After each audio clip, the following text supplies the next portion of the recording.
오순절 후 23번째 주일입니다. 다 무너질 날이 올 것이다 라는 제목으로 함께 말씀 나누겠습니다. 오늘도 말씀을 통해서 함께 고민하고 질문하고 성찰하는 시간 가지도록 하겠습니다. 기원전 117년 시리아는 이집트와 전쟁을 하게 됩니다. 이 전쟁에서 승리하게 된 시리아가 이스라엘을 자신들의 식민지로 삼게 되는데, 시리아는 예루살렘 성전에 그리스 신상을 세웁니다. 돼지피로 제사를 드립니다. 그리고 이스라엘 사람들에게 절대적이라 말할 수 있는 할례마저 금하게 되는데, 이 예루살렘 성전이 이스라엘 사람들에게 어떤 곳입니까? 하나님이 계시는 하나님의 집입니다. 그리고 이스라엘 사람들에게 예루살렘 성전은 종교적, 민족적 중심지일 뿐만 아니라 자신들의 정체성이자 자부심입니다. 그러한 예루살렘 성전에 하나님이 금하신 신상을 세우고 돼지피로 제사를 드린다라고 하는 것은 이스라엘 사람들에게는 견디기 힘든 굴욕이자 모욕입니다. 일제강점기에 일제에 저항했던 독립군들이 있었듯이 당시 유대인들도 시리아에 저항하는 저항 세력이 있었습니다. 마카베오 제사장 가문입니다. 당시 유대인들은 마카베오 제사장 가문을 중심으로 결집했고, 바리새파도 이때 등장해서 마카베오 가문과 함께 독립운동을 합니다. 20년간의 전쟁 끝에 마침내 시리아로부터 독립을 하게 되는데, 이 독립 이후에 강력한 권력을 가지게 된 가문이 마카베오 가문입니다. 이들이 변질되기 시작합니다. 제사장 가문이지만 이권에 개입합니다. 그리고 돈과 권력에 욕심을 부리기 시작하는데, 그 욕심이 극에 달해서 왕권과 제사장직을 통합하고자 시도합니다. 이때 바리새파 사람들이 변질되고 타락한 종교 권력 집단이 된 마카베오 가문에 저항해서 싸웠습니다. 그리고 많은 바리새파 사람들이 죽임을 당했습니다. 이때부터 유대인들은 바리새파 사람들을 신임했고 존경했습니다.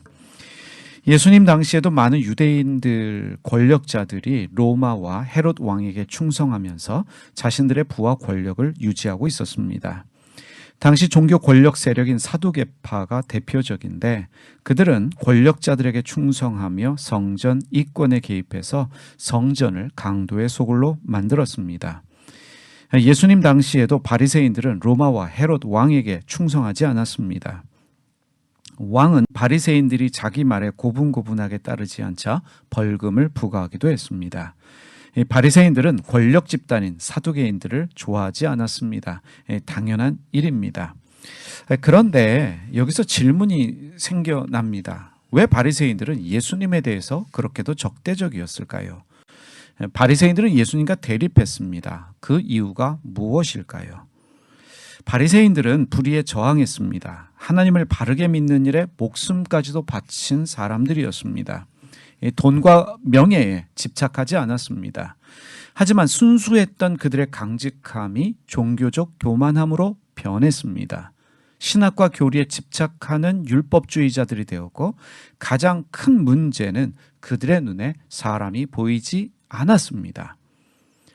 사람이 종교적 교리와 신학에 집착하게 되면 다른 사람이 눈에 보이지 않습니다. 오만과 편견으로 사람을 차별하고 무시합니다. 바리새인들에게 중요한 것은 안식일과 금식이었습니다. 사람보다 안식일과 금식이 더 중요했습니다. 그래서 바리새인들은 안식일의 주인은 사람이다, 안식일은 사람을 위해 있는 것이다 라고 하신 예수님 말씀에 반발할 수밖에 없었습니다. 이 돈과 권력에 욕심이 생기면 사람이 눈에 보이지 않습니다. 돈과 권력에 집착했던 사두개인들에게 사람이 보이지 않습니다. 성전의 기득권자인 그들에게 성전에 기도하러 오는 사람들은 다 돈으로 보일 수밖에 없습니다. 이것을 변질이라고 말할 수 있습니다. 변질되면 사람이 더 이상 눈에 보이지 않게 됩니다. 사람의 마음을 헤아리려고 하지 않습니다. 사람을 무시하고 차별하고 정죄합니다. 자신들의 기준에 맞지 않는 사람들을 적으로 규정하고 대립합니다. 예수님 당시의 종교, 정치 지도자들은 변질되었습니다. 그들에게 중요한 것은 사람이 아니었습니다. 돈과 권력이었고 신학과 교리였습니다. 가난하고 소외 된 사람들이 다수를 이루고 있던 당시 사회에서 차별당하는 사람들 많았겠지요. 무시당하는 사람들, 억울한 일 당하는 사람들이 많았을 것입니다. 그런데 정치 지도자들, 종교 지도자들은 이들에게 관심이 없습니다. 그렇다면 이들은 어디 가서 자신들의 억울함을 호소해야 할까요? 위로받기 위해서 어디에 가야 할까요? 하나님이 계시다라고 믿어지는 성전밖에 없습니다. 그래서 병든 사람들, 몸을 파는 여자들, 세리들이 성전에 조용히 가서 하나님 앞에 숨어서 기도하고 헌금하고 자신들의 심정을 토해냈습니다. 어느 날 예수님은 가난한 과부가 예루살렘 성전에 와서 작은 금액을 헌금하는 장면을 목격합니다. 누가복음 21장 1절에서 4절 말씀 세 번역으로 읽겠습니다. 예수께서 눈을 들어 부자들이 헌금계에 헌금 넣는 것을 보시고 또 어떤 가난한 과부가 거기에 렙돈 2닙을 넣는 것을 보셨다. 그래서 예수께서는 말씀하셨다. 내가 진정으로 너희에게 말한다. 이 가난한 과부가 누구보다도 더 많이 넣었다. 저 사람들은 다 넉넉한 가운데서 자기들의 헌금을 넣었지만 이 과부는 구차한 가운데서 가지고 있는 생활비 전부를 털어넣었다. 부자들도 헌금했습니다. 하지만 그들은 넉넉한 가운데 자기들의 헌금을 했습니다. 하지만 가난한 과부는 없는 살림 가운데 헌금을 했습니다. 부자들에 비하면 많이 부족한 금액이지만 이 금액은 가지고 있는 생활비 전부입니다. 생활비 전부를 헌금했습니다. 이러한 행위를 종교인들은 어떻게 말할까요? 잘한 일이라고 칭찬할 것입니다. 복받을 일이라고 칭찬했음에 분명합니다. 다른 사람들에게 가난한 과부를 본받으라고 말할 것입니다. 그렇다면 우리도 이 가난한 과부의 행위를 본받아야 할까요? 여기서 우리는 몇 가지 중요한 질문을 해야만 합니다. 왜 가난한 과부는 자기의 생활비 전부를 헌금하고 있는 것일까요? 이 성전의 종교인들은 가난한 과부가 생활비 전부를 헌금했다라는 사실을 알고 그 과부의 심정을 헤아리며 헌금을 사용할까요? 가장 중요한 질문입니다. 하나님은 가난한 여자가 헌금한 생활비 전부를 기뻐하실까?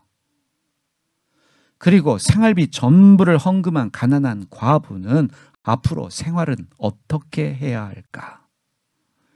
종교가 변질되면, 타락하면 사람이 눈에 보이지 않습니다. 변질된 종교는 부자들을 선호합니다. 변질된 종교는 헌금을 강조합니다. 헌금을 많이 하면 복을 받는다라고 말합니다. 10의 1조를 하면, 10의 2조를 하면, 10의 3조를 하면 더 많은 축복을 받는다. 30배, 60배, 100배로 복을 받는다라고 가르칩니다.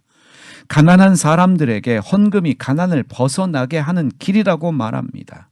마치 하나님을 가난한 사람들을 협박하고 사기치는 속된 말로 삥을 뜯는 신으로 가르칩니다. 가난한 과부에게조차도 생활비 전부를 헌금하면 복을 받는다라고 가르칩니다.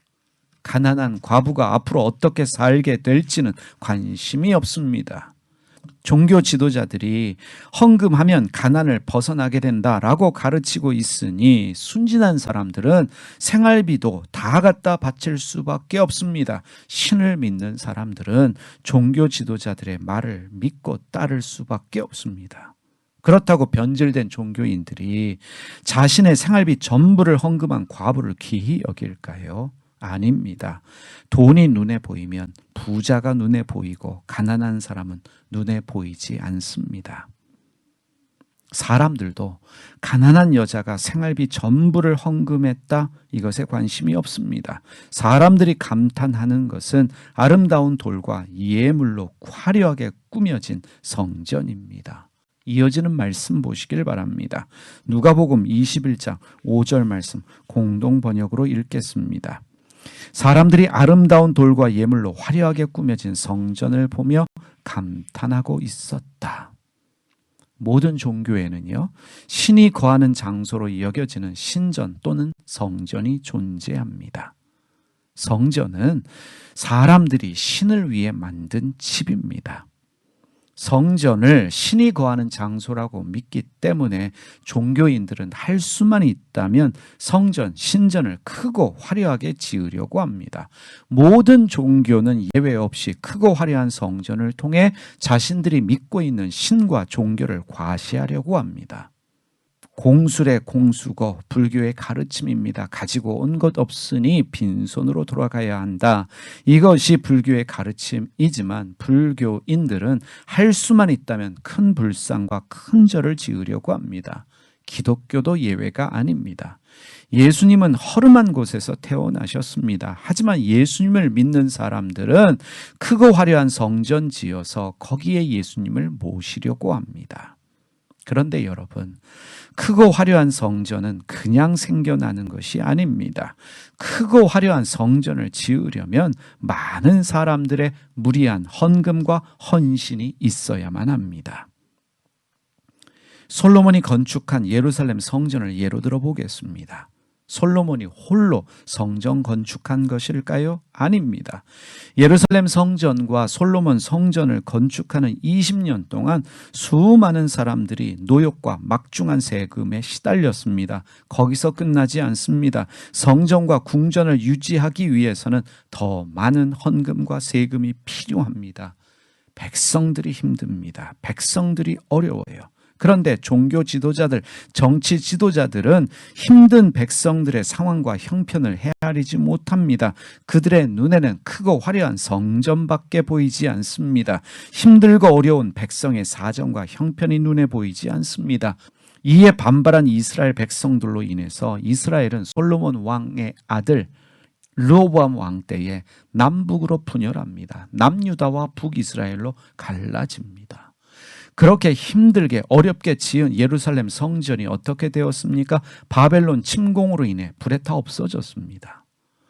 불에 타 없어진 성전을 포로 귀환해서 돌아온 사람들이 다시 재건합니다. 나라 잃은 백성들의 서름을 하나님께 위로받고 싶어서 하나님이 계시다라고 믿는 성전을 다시 재건합니다.